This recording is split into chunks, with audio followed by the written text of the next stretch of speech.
Two men are alive tonight after their boat capsized off the coast of Gold Beach near the mouth of the Rogue River Bar. It's all thanks to three surfers who happened to be in the right place at the right time and were brave enough to paddle out and help. NBC5's Natalie Weber spent the day on the coast and has their story tonight.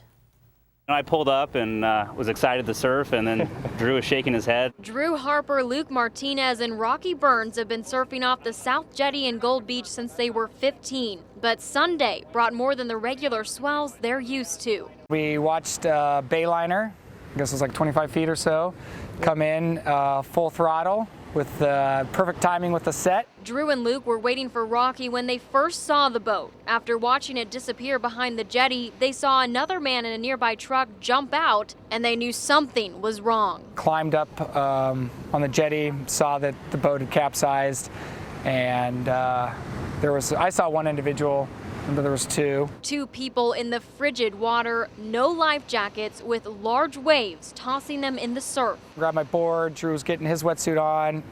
He had to go back and get his booties.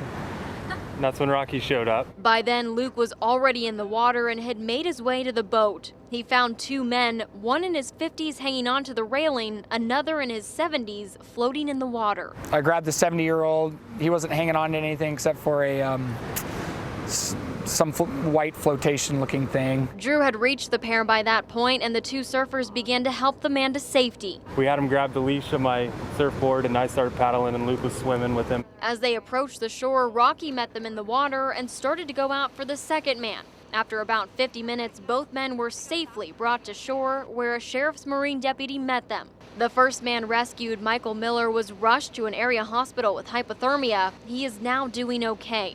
The second man, Bruce Walker, was treated on shore and deemed to be fine. A situation that could have had a much different ending came down to one thing for the three surfers. It was good timing, so luckily we were just sitting there watching what was going on, and Just fortunate everyone was able to make it in safe. Yeah. Natalie Weber with that report. A sheriff's deputy was on scene, but the waves were too much for a rescue boat. A Coast Guard helicopter did fly over the scene a short time later, but the headquarters in Gold Beach is only staffed through Labor Day weekend.